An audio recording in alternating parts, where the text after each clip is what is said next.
Hey everybody, Yankee here. I don't know if you're aware of this yet or not, but as of January here in the state of Washington, we are now subject to a 10 business day, or really 2-week, waiting period anytime you purchase a new firearm. I recently purchased my first firearm under this new scheme, and even though my background check cleared days ago, my pickup date isn't till the 26th of this month. Now, politicians love to sell you this idea saying, oh, this saves lives. It stops crimes of passion, gives people a cooling off period. Well, I want to talk today about how that's total bunk. There's no evidence of that whatsoever. In fact, there's strict and hard evidence to the contrary.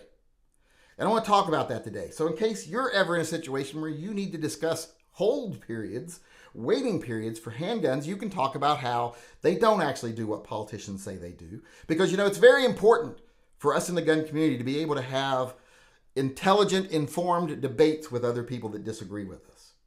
Because it's our job, our responsibility to educate other people, not alienate them. It doesn't do us any good to every time someone disagrees with us, just shout them down or make snarky comments or call them names and then move on. That doesn't win us any support. In fact, that is ensuring the death of the Second Amendment probably in the next 20, 25 years. We need to start being more inclusive. And part of that is giving people reasonable arguments, trying to appeal to their logical side, trying to chip through the emotion. And unfortunately, most people in the gun community these days, especially the people that are the most visible, they're all emotion. They just want to be angry and divisive and blah, blah, blah, and that's not doing us any good.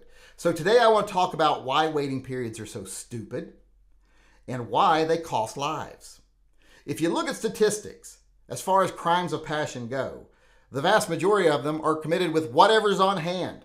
If they already owned a firearm, they'll use a firearm. If they don't, they'll use a hammer. They'll use their bare hands. It's usually husbands killing wives.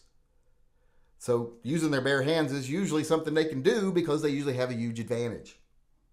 They'll use knives, whatever, if they don't have a gun. But generally speaking, in almost all cases, statistically, when someone commits a crime of passion, it's committed there on the scene with whatever they have. And if they already had guns, fine. They don't go out and say, well, you know what, I'm going to save up some money, go buy a gun, wait for my background check to come back, then I'm going to come back here and commit a crime of passion. Now, that's a planned out crime.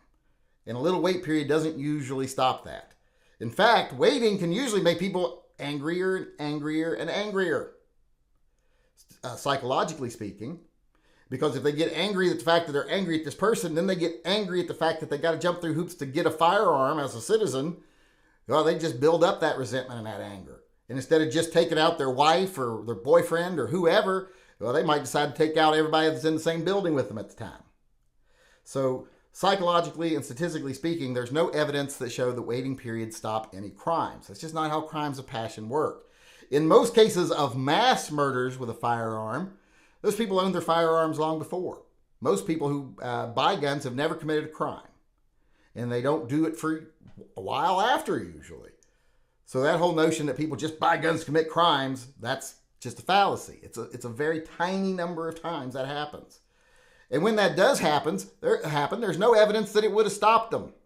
Because usually they've been planning this for months. When you look back into their writings, their diaries, their online posts, they've been planning this type of thing for months. And that long period of planning didn't deter them from doing it. Another week or two from waiting for the gun isn't going to deter them either. They just put that into their plan. A lot of these people have very meticulous timelines. And if they know, it's going to take me 10 days to get my gun, well, then I got to buy it by this date because I intend to do this on that date. There's no evidence that it stops them. Like I said, crimes of passion, those never come into account when it comes to going and buying a gun. That's not how they work. And these planned out crimes, waiting periods don't do anything. So there's absolutely no evidence in any form that waiting periods have ever saved a single life, or ever would save a single life, or have ever stopped a single crime. If you wanted a gun badly enough and you want to do something dangerous with it, you probably know someone who's got one that you could steal. If you were going to die or go to jail anyway, why would you care about stealing on top of that? So waiting periods are ridiculous when it comes to the idea that, they save lives. They don't. There's no evidence whatsoever. In fact, there's contrary evidence.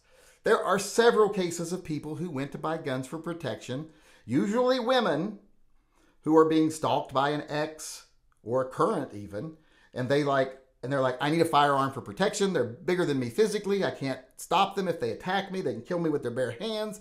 And then they have to wait for their firearm and they die while waiting. There was a case not too long ago where a girl was murdered in her own driveway 6 days into her waiting period by her boyfriend, who came and killed her with his bare hands. That life could have been saved if there wasn't a waiting period.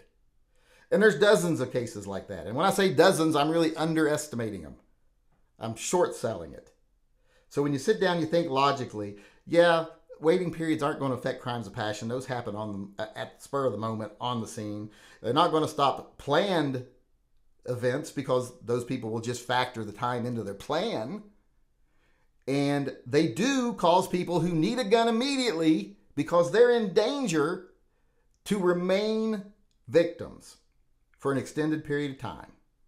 If someone says, I'm coming to find you and I'm going to kill you, and you're a little lady living, single mom, living in a trailer in Arkansas, and if someone tells you, yeah, you can buy, and you manage to save up the money to get a gun to defend yourself, which is also another problem, which is why we run TYMP Triple P. I always picture that in my head, someone trying to save up money to protect themselves. They can't do it because of their circumstances. That's why we do TYMP Triple P. So if you want to support TYMP Triple P, go over and buy some merch like this one here that's over there. There's a link in the upper corner of this video where you can go buy merch, and I'm doing a little commercial here in the middle. Or become a Subscribe Star supporter. There's a link for that in the corner also. It's at the end of the video. But like I was saying, no evidence they stop crime. Lots of evidence that they cost lives, especially women. So politicians who put this in place don't care about lives.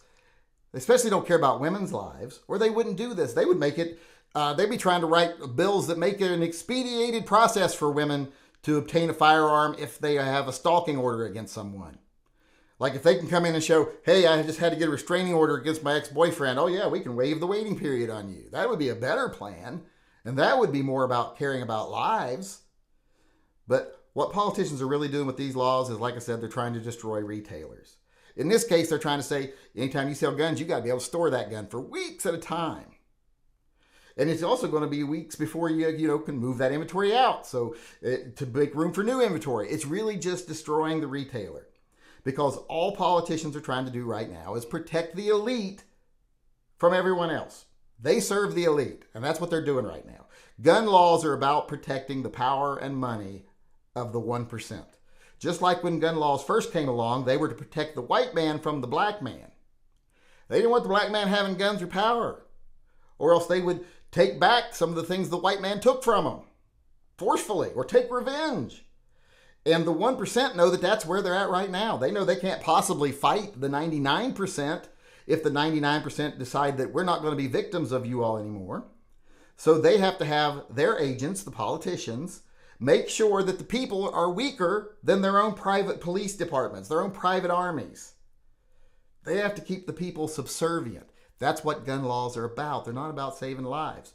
Because in this case, especially this case, waiting periods, you can clearly show that waiting periods cost lives. And they harm retailers. And that's their whole goal. It isn't about helping anybody but the 1% that pay their salaries.